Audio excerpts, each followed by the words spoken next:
पैशांच्या 16 नाण्यामध्ये 10 पैशाचे किती नाणी येतील? आता आपल्याला काय करायचं, आधी 50 पैशांची 16 नाणे म्हणजे किती रुपये हे आधी आपल्याला त्यांचं उत्तर काढायचं.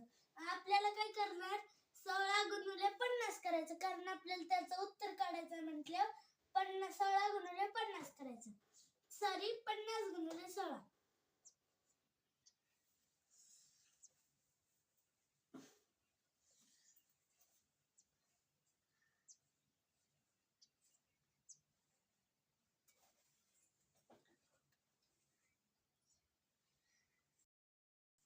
शून्य शून्य, याचं आपलं उत्तर आलं आहे 800.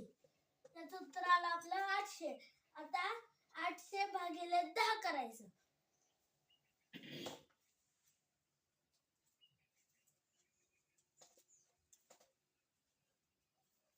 10 10 10 80, शून्याला शून्य.